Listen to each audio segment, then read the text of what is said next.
Olivia Thomas stood beside the open trunk of her SUV with a cardboard box in both hands, pretending not to recognize me while the old Miller house waited behind her in the afternoon sun. The box was splitting at the bottom. I saw it before she did.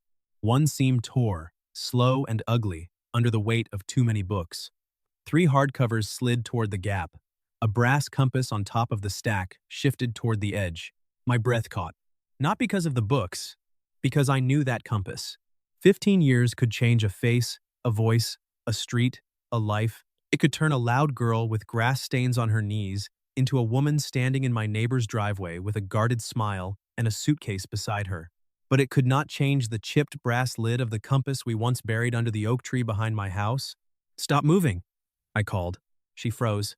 I crossed the strip of grass between our houses, caught the bottom of the box with both hands, and took the weight before everything crashed onto the concrete. Her eyes lifted to mine. For 1 second, she knew me. Then the door in her face closed. "Thank you," she said, polite as a stranger. "I thought I taped it well enough." "You taped it for towels," I said. "Not county history books." A small smile tried to appear. "She killed it before it could become honest." "I'll remember that." "I'll remember that." I shifted the box against my hip and nodded toward the old Miller house. "You want this inside?" "I can manage." The box sagged again. I raised an eyebrow. She sighed. "Fine. Living room." The house had been empty for a year, but the porch still looked like it was waiting for Mrs. Miller to step outside with pruning shears and a warning about muddy shoes. Dust coated the rail. The front steps creaked under Olivia's sneakers. Sunlight spilled through the open doorway, across bare floorboards and half-unpacked boxes. Inside, the air smelled like old pine, wallpaper glue, and a house trying to wake up. Olivia set her smaller box down and reached for the one in my arms. I let her take it only after both her hands were secure. The brass compass rested on top. She saw me looking.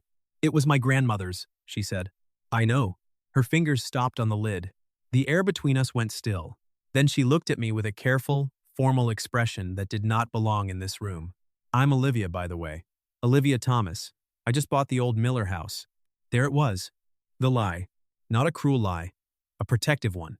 A clean introduction, as if she had not once called me Liam the mapkeeper. As if we had not spent a summer drawing secret paths between our houses. As if she had not promised, at 17, that if she ever found her way back, she would bring the compass. I looked at her outstretched hand. Then I shook it. "Liam Carter." Her smile trembled at the edge. "Nice to meet you, Liam." Before I could answer, a black sedan stopped at the curb. Olivia's hand closed around the compass. The man who stepped out wore a gray suit, clean shoes, and a smile designed to make people feel late to a meeting they had never agreed to attend. He carried a manila folder. "Miss Thomas," he called. "Noah Bennett. Apex Development." Olivia stood straighter. I moved to the side of the doorway, not in front of her. Her house. Her fight. Her choice. "Ah." Noah came up the porch steps without waiting to be invited. "I'm sorry to interrupt your move-in," he said, sounding anything but sorry. "We need to discuss a title defect involving this property." Olivia opened the screen door, but stayed inside the threshold. "I closed last week. The deed is recorded." Noah opened the folder. "Apex holds a superseding purchase agreement signed before your bank sale cleared. There's also a defect in the transfer chain from your grandmother's estate. If you don't vacate voluntarily within 14 days, we'll petition the Municipal Property Board to freeze the deed and proceed with subdivision preparation." There it was. The threat. Not a neighborly misunderstanding. Not a paperwork mistake. A developer wanted the old Miller lot, and Olivia had spent everything buying it back before they could swallow it. Noah slid a paper from the folder. "This is not personal. It's a title matter." Men like him always said that when they were standing on somebody else's porch, Olivia reached for the notice. Noah held it just out of reach. "It may be easier if Apex's legal office explains the settlement options." I stepped closer, but stopped before I crossed her line. "May I read it?" I asked Olivia. Noah turned to me. "This is private," I asked the homeowner. "Do?" Olivia looked at me for one beat, then nodded. "Yes." I took the paper and unfolded it on the porch rail. The letterhead looked expensive. The language looked official. The citation at the bottom looked wrong. That was the first crack. "This isn't an eviction notice," I said. Noah's smile sharpened. "It's a preliminary notice of claim. It's a pressure letter. You cite Municipal Code 402B, but that section applies to commercial demolition permits after title is legally established. It does not give a developer possession rights over an occupied residential home. Noah's jaw shifted. I turned the page. You also reference a superior purchase agreement without a recording number, notarized witness certificate, or attached original. If Apex had a valid superior claim, you'd have filed a lis pendens with the county. You didn't. Olivia looked at Noah. Did you? Noah's smile lasted 1 second too long. Apex will provide documents at the hearing. What hearing? She asked. He produced another sheet. Emergency Municipal Property Board Review. 3 days from now. That was the trap. Not a court ruling. A hearing to freeze her deed long enough to scare her lender, block her repair permits, pressure her insurance, and make settlement look cheaper than fighting. I folded the notice and set it on the porch rail. Do not step inside this house again without written consent or a court order. Noah looked me over dusty jeans, blue shirt, sanding grit still on one wrist, and decided I was just a neighbor with opinions. Good. Being underestimated saves time. Miss Thomas, he said, consider whether this house is worth an expensive fight. Olivia lifted the compass. My grandmother kept this house through 2 recessions and a flood, she said. I can survive a folder. Noah's eyes cooled. 3 days. Then he walked back to his sedan and drove away. For a while, the street was too quiet. A sprinkler clicked across the road. A window sash knocked softly somewhere inside the old house. Olivia stood with the manila folder in one hand and the compass in the other. Then she looked at me. Who are you really? I kept both hands on the porch rail. Liam Carter. That part I remember. The word escaped before she could stop it. Remember. Her face changed. So did mine. She looked down at the notice. I was going to pretend until I figured out how to say hello. Why pretend? Because the first time you saw me in 15 years, I was losing a fight with a cardboard box. That wasn't your worst engineering decision. Her mouth twitched. The umbrella raft? That raft sank in 9 seconds. It floated first. It committed briefly to the idea. She laughed once, and it nearly broke me. Then the folder in her hand pulled the fear back into her face. I spent everything buying this house back, she said. Every archive contract, every museum job, every grant check I saved instead of spending on a normal apartment with working plumbing. My grandmother lost it after medical bills. I thought buying it back meant the story came full circle. She looked past me into the living room. Now, I'm not sure I get to unpack. That was the moment I stopped being the man sanding his porch next door. I had spent 5 years as an investigative journalist chasing real estate fraud across 3 states. I had seen developers forge urgency, dress intimidation as policy, and use fake legal language against people too exhausted to read the footnotes. I came home telling myself I was done with it. Done chasing men who stole houses by stapling fear to letterhead. Then, Olivia Thomas stood in her grandmother's doorway, holding our childhood compass and a 14-day threat. Some stories do not let you retire. You don't have to decide that today, I said. What do I have to decide? Whether you want help. Her eyes searched mine. From the neighbor I pretended not to know? From an investigative journalist who has covered 4 property fraud schemes and still knows where you hid the oak tree snack tin? A real smile broke through this time. You became a journalist? A tired one. Different thing? Unfortunately. She looked at the folder again. What does help look like? Options. First, you call your attorney and tell him not to settle without reviewing the recording history. Second, we go to the county records office tomorrow and pull the grantor index ourselves. Third, we document every word Noah gives you. Fourth, I call Harper Brooks. Who's Harper? My editor. She hates weak evidence, bad coffee, and me in that order. Olivia looked back into the house. At the boxes. At the old floorboards. At everything she might lose before she had even unpacked. Then she took one breath. I choose the records office, she said. And the editor. And I'm calling the attorney after I eat something that didn't come from an airport kiosk. Good? A choice. A plan. A next step. I lifted the box again. Then we finish moving the books before another seam betrays you. She narrowed her eyes. You still organize a crisis like it's a backyard expedition. And you still overload boxes like physics is optional. Careful, Liam. I've been careful for 15 years. The sentence landed too honestly. We both heard it. Neither of us touched it. We carried the box inside. By sunset, the living room had become a half-built archive. Books stood in crooked towers. Blue bins of museum files lined the fireplace. A cracked brass lamp sat by the window. The compass rested on the mantel in a stripe of fading light. I left before the house could feel too familiar. That night, I sat at my dining room table with my laptop open and Noah Bennett's name in a public record search. I did not hack anything. I did not need to. County grantor indexes, archived recorder logs, LLC registrations, planning board minutes, and Secretary of State filings were enough to start the map. Apex Development had shell companies like Weeds, Apex Land Holdings, North Apex Renewal, ABN Residential Corridor. Each one appeared near properties bought after estate sales or bank foreclosures. Each one filed vague title concerns or emergency development interests. Each one pressured the owner before the owner had time, money, or stamina to fight. I sent the packet to Harper. Subject: Potential Apex Property Intimidation Pattern. She replied 4 minutes later. You said you moved home to sand porches. I typed, I did. Sand a porch. Her answer came instantly. Before or after finding a fraud ring, I looked through my kitchen window. Across the lawn, one light glowed inside the old Miller house. After, Harper called. You are not emotionally involved in a property fraud story on your childhood street, she said. I'm factually involved. That is never a no when you say it. Noah Bennett showed up on Olivia's move-in day with a defective notice. The Olivia? Yes. The Compass Girl?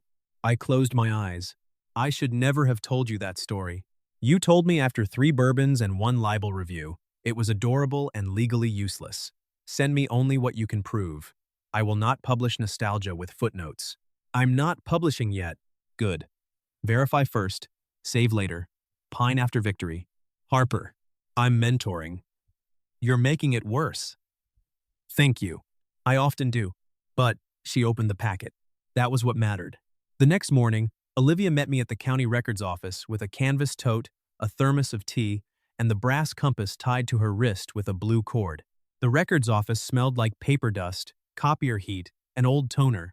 Fluorescent lights hummed overhead. A clerk named Evelyn Porter sat behind the counter, reading glasses hanging from a chain around her neck. Olivia stepped forward first. My name is Olivia Thomas. I own 418 Hawthorne Lane. I need the full grantor index and transfer chain for the Miller-Thomas property, including notary logs from 10 years ago. Evelyn looked up. Old Miller House? Yes. Her expression softened. I knew your grandmother. Olivia's hand tightened once on her tote strap. She was impossible, Evelyn said. Olivia smiled faintly. She would have taken that as praise. It was. Evelyn rolled her chair toward a lower drawer. Apex has been sniffing around that block for years. Your grandmother refused every offer. A clue, not proof. Direction. For 3 hours, we worked at a side table. I knew fraud patterns. Olivia knew archives. She caught things I would have missed. A middle initial typed wrong. A parcel nickname nobody local would use. Paper stock too bright for a supposed old copy. The document says North Orchard, Olivia said, tapping the page. My grandmother never called it that. The orchard was gone before I was born. After the flood, she called it the clay patch because nothing grew there. I wrote it down. Wrong middle initial. Wrong parcel nickname. Old map language. A fake document built from distant records, not lived history. At noon, Evelyn returned with a notary commission book.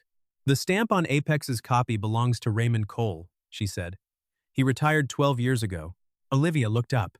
The deed is dated 10 years ago. Then he didn't stamp it. I photographed the public index page with Evelyn's permission. Certified copy?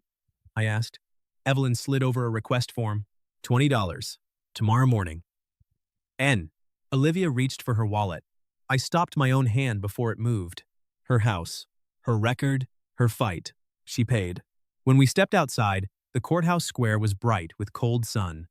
Olivia stood on the steps, tote over one shoulder, compass cord against her wrist. You were careful in there, she said. With what? Not taking over. You found the wrong name. You found the fake code. We may make a tolerable team. Tolerable? She repeated. High praise from me. I remember. This time, the word did not hurt as much. That evening, we sat on our separate porch steps with tea between us and the folded Apex notice on the rail. No touching, no speeches, just 2 mugs, the old street, and the first piece of proof. The next morning, Apex raised the pressure. A white sign appeared at the end of the block. Coming soon, Apex Ridge Residences. No permit number. No. Planning approval. 10.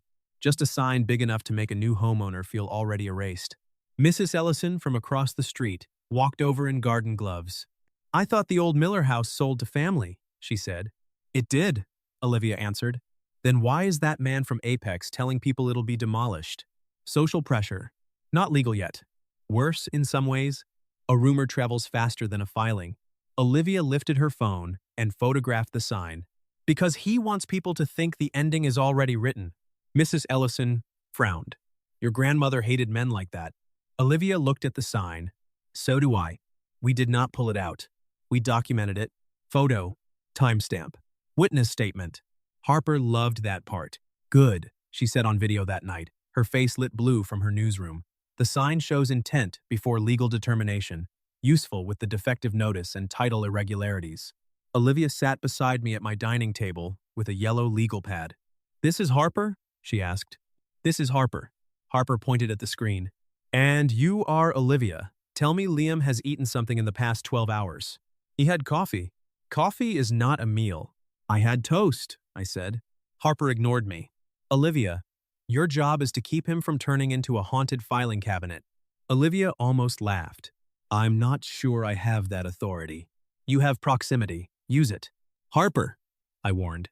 "What?" "I'm building team cohesion."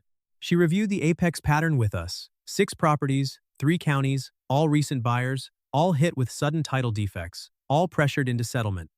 2 owners walked away. 1 elderly couple moved before learning Apex never had a valid claim.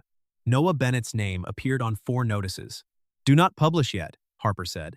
"You need 1 hinge, a certified notary record, a board dismissal, something that turns pattern into proof." "The hearing is in 2 days," Olivia said.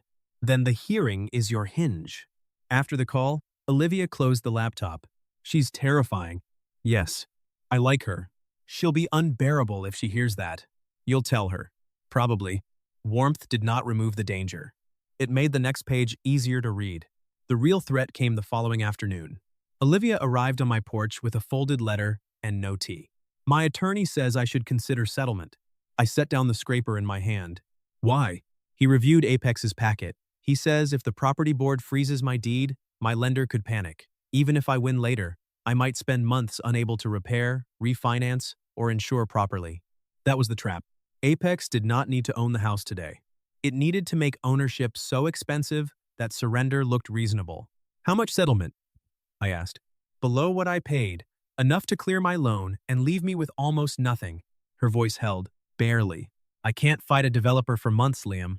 The roof leaks. The electrical panel is older than both of us. If the board freezes the deed, I may not even get permits."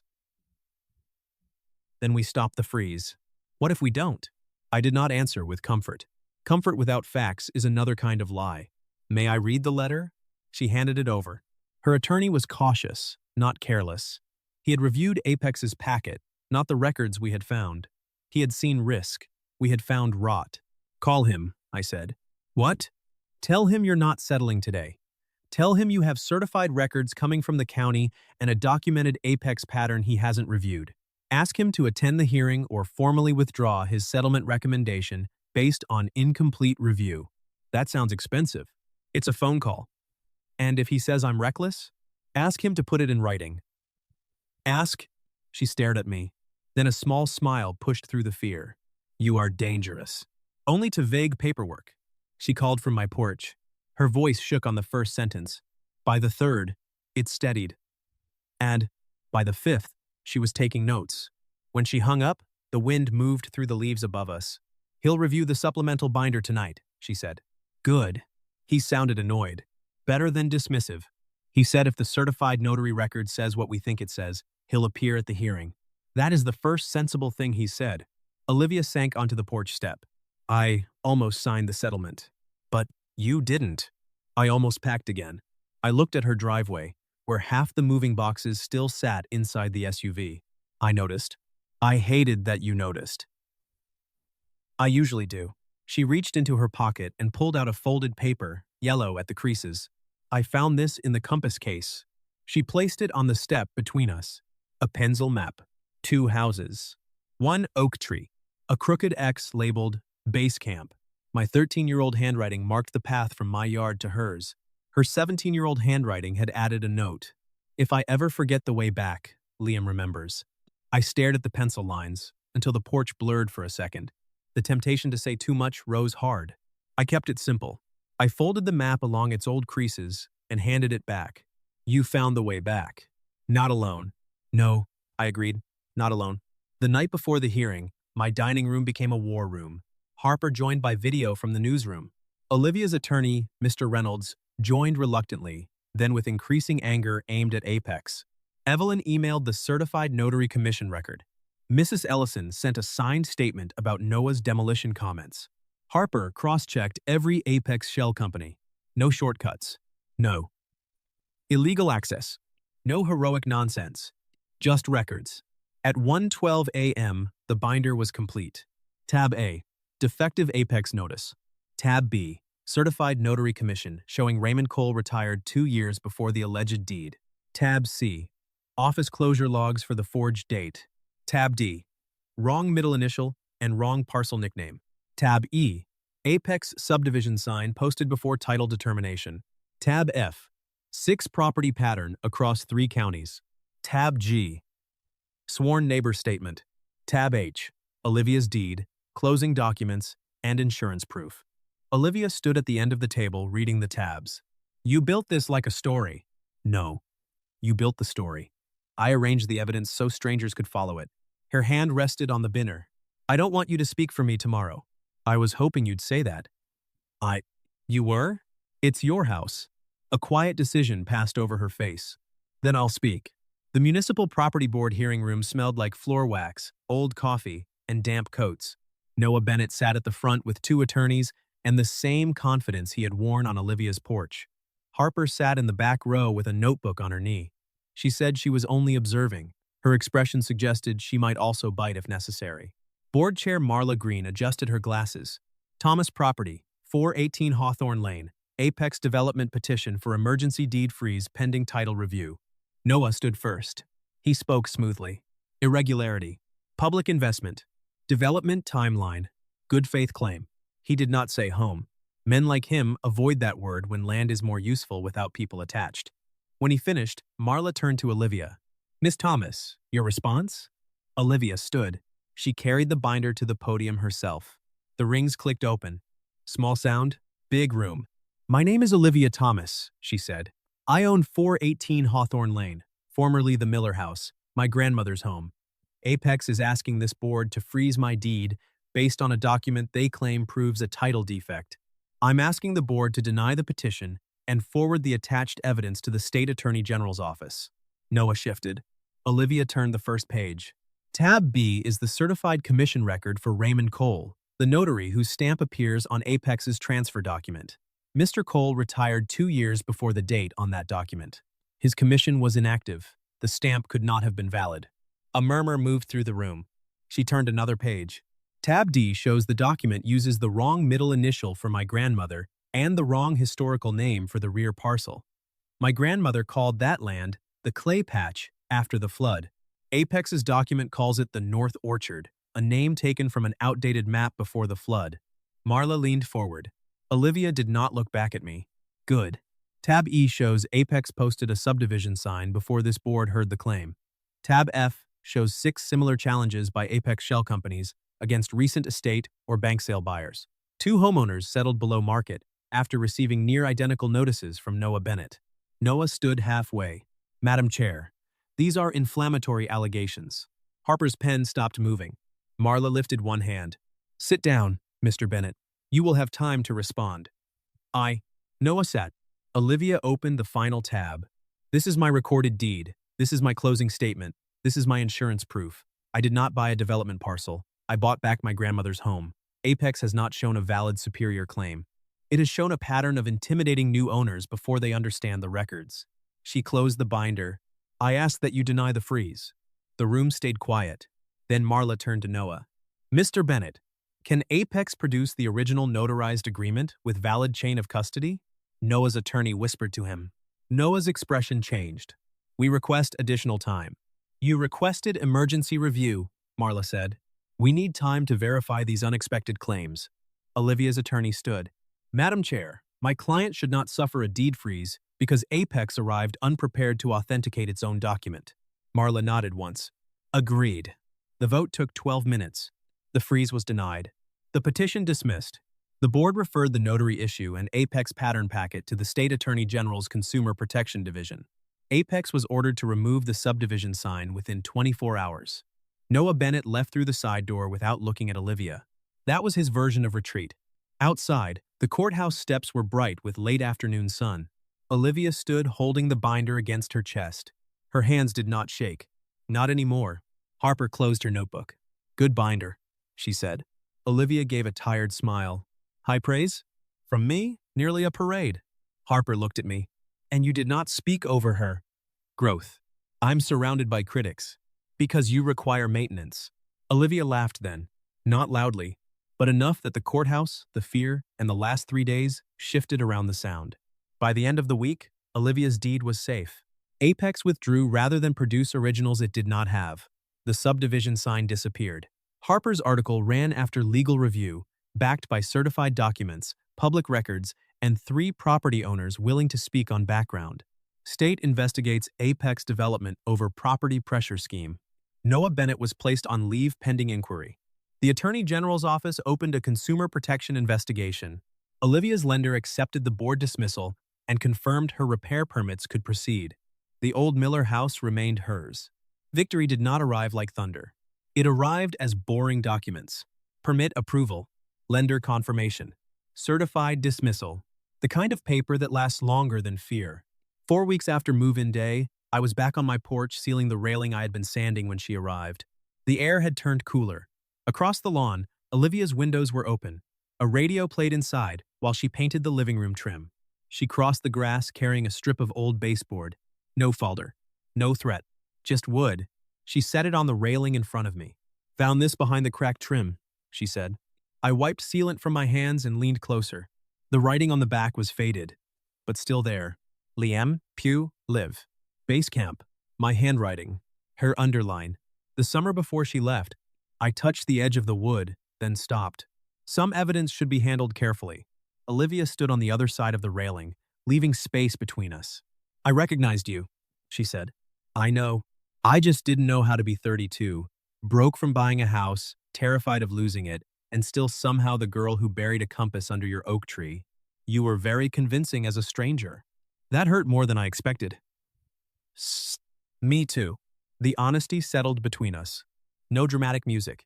No urgent deadline to hide inside. Just the old porch, the cooler air, and the truth we had both walked around. Olivia reached into her pocket and pulled out the brass compass. The cord had been replaced with a new one, blue and brown.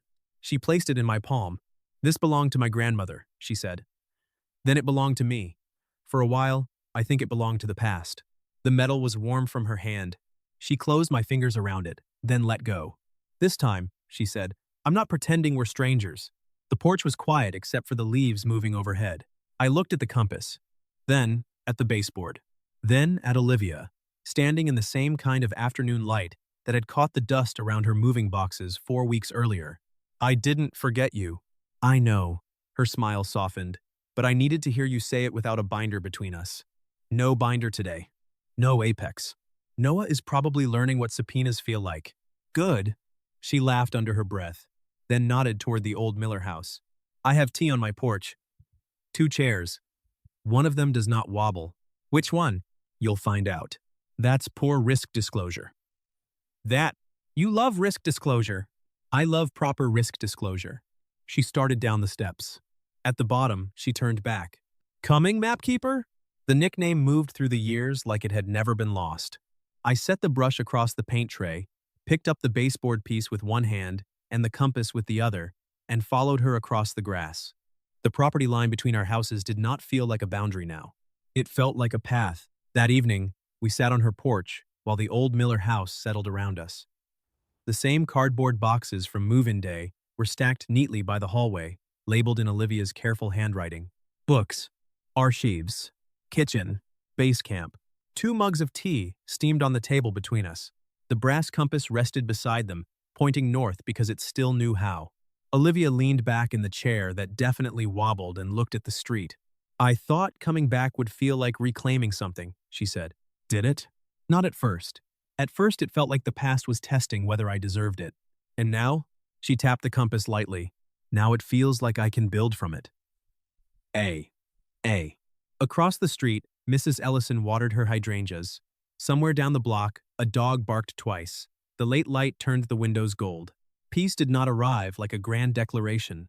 It arrived like labeled boxes. A repaired deed. A porch railing sealed against winter.